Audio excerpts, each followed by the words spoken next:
सरकार के करीब भी दिखाई पड़ते हैं, जहां पर पीएम मोदी के साथ में शरद पवार नजर आते हैं। तो क्या ये तस्वीरें अब एक अलग कहानी को सहारा देते हुए दिखाई पड़ते हैं? तो क्या अब ये कुछ और कहानी यहाँ पर बयां करेगी? अपने आप में बड़ा प्रश्न है। और दूसरा बड़ा प्रश्न कि अगर यहाँ जो शरद पवार की जो एनसीपी है, यहाँ सिर्फ अकेले आएगी या एनसीपी का विलय भी इसमें? क्या बीजेपी और एनसीपी इसका गठबंधन होने वाला है?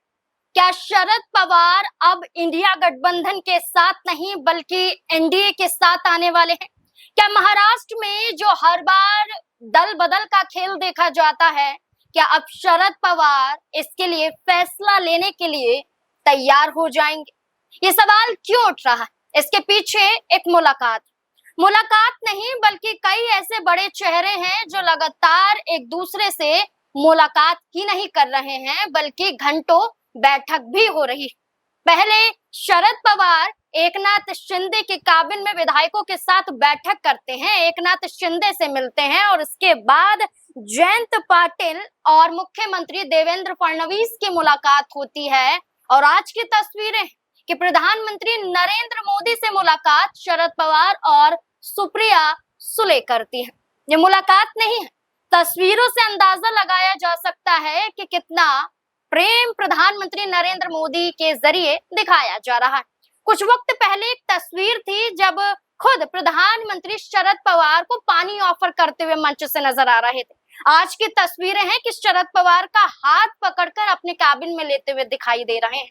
तो इसके पीछे वही सवाल उठ रहे हैं जैसा शुरुआत में कहा गया कि क्या गठबंधन होने वाला है, क्या इसकी तैयारियां शुरू हो चुकी हैं? और इसी से जुड़े हुए तमाम सवाल हैं कि अब इंडिया गठबंधन का क्या होगा और क्या एक एक करके जितने भी दल हैं उनके सांसद बीजेपी की तरफ, महायुति की तरफ, एनडीए की तरफ बढ़ रहे हैं, तो क्या विपक्ष कमजोर हो गया है? चर्चा करने के लिए वरिष्ठ सहयोगी अमन जी हमारे साथ मौजूद हैं। जानने की कोशिश करेंगे कि अब क्या माहौल महाराष्ट्र में देखने को मिल रहा है। सर, शरद पवार, सुप्रिया सुले और प्रधानमंत्री नरेंद्र मोदी की मुलाकात को कैसे देखते हैं? क्या वाकई जो संकेत मिल रहे थे वो संकेत नहीं बल्कि पूर्ण रूप से सत्य दिखाई दे रहा है? देखिए, बिल्कुल, और जाहिर सी बात है क्योंकि जिस तरह से मुलाकात हुई है, जिस तरह से शरद पवार और उनकी बेटी सुप्रिया सुले दोनों मिलकर पीएम मोदी से मुलाकात करते हैं, और जैसा आपने कहा कि हाथ पकड़कर उनको जो है सहारा देते हुए पीएम मोदी नजर आते हैं, तो ये तस्वीर जो है वो अपने आप में बड़ी कहानी कहती हुई नजर आती है कि क्या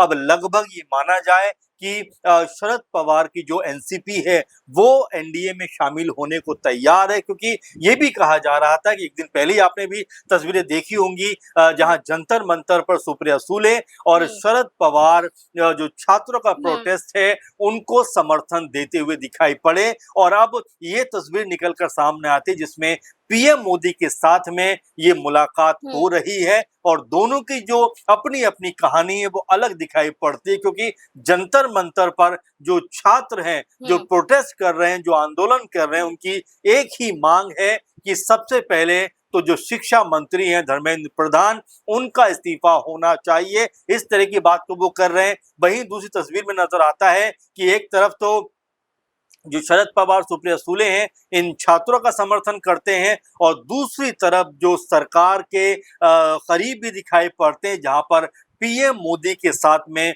शरद पवार नजर आते हैं। तो क्या ये तस्वीरें अब एक अलग कहानी बयां करने वाली हैं? क्या ये जो तस्वीरें हैं ये महाराष्ट्र की राजनीति में एक बार फिर से कोई बड़ी उथल पुथल करने वाली है? अच्छा सर, इससे पहले परिसीमन बिल को लेकर भी सुप्रिया सुले ने कहा था कि अगर आप बदलाव करने के लिए इस बिल में तैयार हैं तो हम संसद के अंदर आपको समर्थन सौंपेंगे। देखिए, जाहिर बात है, आपने बहुत ही अहम बात यहाँ पर उठाई, क्योंकि ये बात तो सुप्रिया सुले ने पहले कह दी कि अगर आप परिसीमन विधेयक को नए सिरे से अगर लेकर आते हैं, यानी कि एक तरीके से उन्होंने सहमति दे दी कि अगर परिसीमन विधेयक पे अगर आप पुनर्विचार करते हैं, कुछ चीजों को बदलते हैं, तो हम फिर आपको समर्थन देने पर विचार कर सकते हैं। उसके अलावा सुप्रिया सुले ने कुछ दिनों पहले ये भी कहा कि उनकी जो यात्रा थी उत्तर प्रदेश में थी, वो नाश्ता सुबह सीएम योगी के साथ में कर रही थी और जो लंच है वो डिंपल यादव के साथ में कर रही थी। यानी वो ये बताना चाह रही थी कि सबके साथ में उनकी कहीं ना कहीं मजबूती है, सबका साथ वो लेकर चलना चाहती है। और यही बात शरद पवार के बारे में भी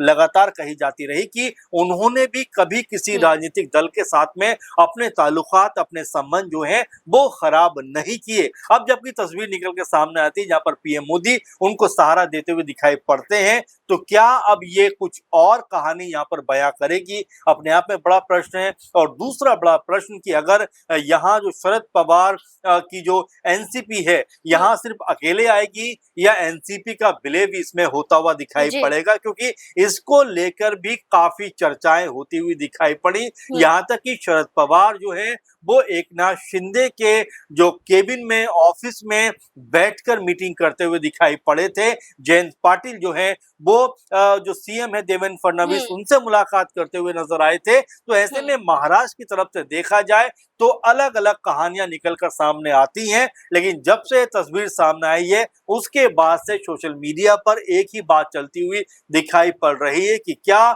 शरद पवार की एनसीपी अब जो एनडीए कुनबा है उनके साथ ही जुड़ने वाली है, क्या उनका समर्थन करने वाली है। क्योंकि संसद के अंदर आप देख रहे हैं लगातार गतिरोध बना हुआ है, छात्र जो हैं वो प्रोटेस्ट कर रहे हैं, विपक्ष जो है वो लगातार सरकार को घेरा। और ऐसे इस बीच में शरद पवार के राजनीतिक तौर पर कोई बड़ी हलचल यहाँ पर कह सकते हैं कि कराते हुए नजर आते हैं, ये अपने आप में अहम रहेगा। अच्छा सर, आपने डिंपल यादव का जिक्र किया कि सुप्रिया सुले ने ये कहा कि लंच उनके साथ किया जाता है।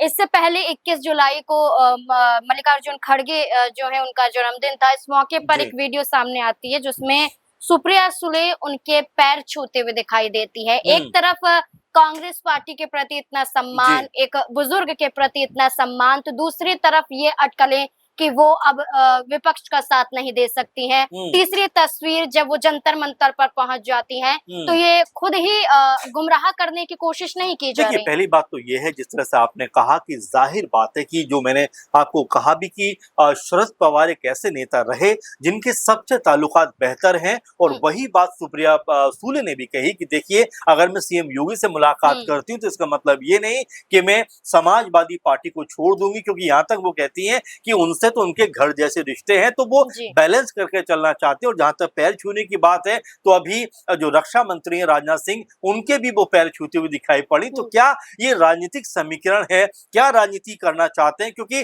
तमाम दलों को साधते हुए अब जो तस्वीर निकल कर सामने आती है ये अपने आप में एक अलग कहानी कहती हुई नजर आती है। क्योंकि एक तरफ आप खड़गे जो कांग्रेस पार्टी के अध्यक्ष भी हैं उनके आप पैर छूते हैं, फिर राजनाथ सिंह जी के पैर छूते हैं। इसके अलावा आप ये भी कहते हैं कि डिंपल यादव के साथ लंच करते हैं, सीएम योगी के साथ नाश्ता करते हैं। तो कुल मिला जुला कर ये कहना आप चाहते हैं कि पॉलिटिकल तौर पर ना किसी से दुश्मनी और ना किसी से दोस्ती, जैसा जहां मौका मिलेगा वैसा फैसला हम यहाँ पर करते हुए नजर आएंगे। अगर शरद पवार वाकई महायुति की तरफ बढ़ते हैं और अगर बीजेपी के साथ गठबंधन होता है तो एक बड़ा यहाँ पर फर्क नजर आएगा, क्योंकि शरद पवार की पार्टी के पास 10 विधायक और सांसदों की बात करें तो 8 सांसद, बड़ा आंकड़ा महायुति के पास पहुंच जाएगा और विपक्ष पहले से ज्यादा और भी कमजोर हो जाएगा। तो ऐसे में शरद पवार पर सबकी नजरें टिकी हुई हैं कि आखिरकार वो फैसला क्या लेंगे। आपको क्या लगता है, क्या वाकई शरद पवार अब इंडिया गठबंधन का साथ छोड़ने के लिए तैयार हो चुके हैं? और क्या ये मुलाकात इसी बात के संकेत दे रही है कि बीजेपी के साथ सिर्फ हमदर्दी नहीं और सिर्फ सम्मान नहीं बल्कि पार्टी का गठबंधन भी हो सकता है? क्या लगता है आपको? इस पूरे मुद्दे को लेकर अपनी राय कमेंट सेक्शन में जरूर दें।